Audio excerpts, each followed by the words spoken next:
Баршаңызға сәлем, заңгерлік сауаттылық атты курстың 4-ші сабағына қош келдіңіздер. Бүгін бұл сабақта біз нотариус біздің құқықтарымызды бұзып, біздің сұрағандарымызды бермеген жағдайда нотариусты әділет департаментіне шағым жазу, сондай-ақ сотқа беруді үйренеміз. Яғни бұл жерде айта кететін нәрсе, яғни нотариус өзінің шығарған исполнительный надписінің күшін жоймаған жағдайда, біріншіден біз әділет департаментіне шағым жазамыз. Бұл әділет департаменті айтып кеткенімдей әр өңірдікі әртүрлі, сондықтан да нотариус қай қалада сол елді мекенде орналасқан әділет департаментіне шағым жазасыздар.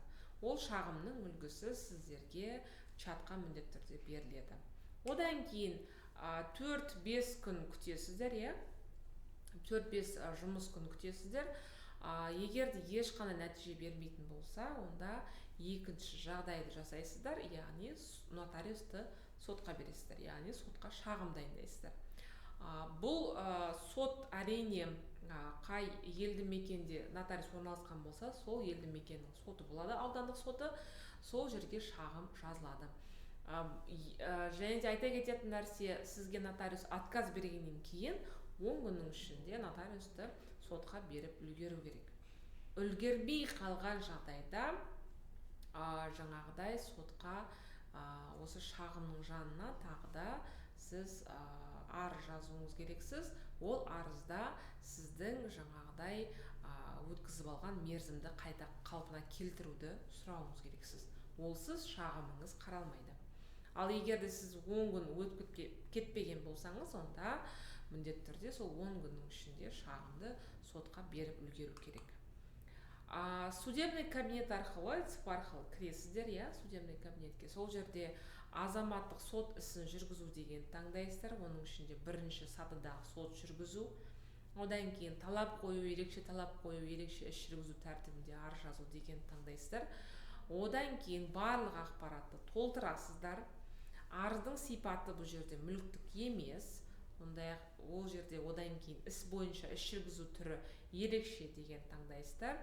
Одан кейін нотариат дегенде таңдайсыздар. Содан кейін процестің тараптарының жаңағыдай иін, яғни ЖСН арқылы қосасыз. Ал егер иінді білмеген жағдайда, онда нотариустың толық аты жөнін жазасыздар. Бұл жерде айта кететін нәрсе, нотариусты шағым арқылы сотқа беру, ол жерде мемлекеттік баж төленеді. Оны осы судебный кабинет арқылы, ЦИП арқылы, бұл судебный кабинет арқылы онлайн төлесе болады. Судебный кабинеттің скриншоты мұны осындай сайт. Осы жерде мұны ең соңғы, көріп тұрсыздар, нотариаттық әрекеттерге немесе оларды жасаудан бас тартуға берілетін шағымдар бойынша іс жүргізу дегенді таңдайсыздар.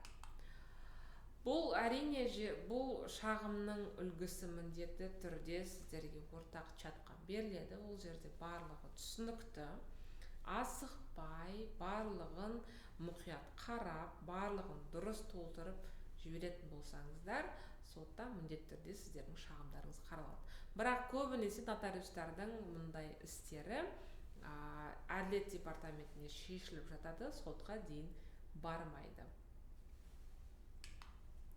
Бүгін сіздермен болған заңгер Әйгерім Ермекбай, осымен 4-ші сабағымыз аяқталды.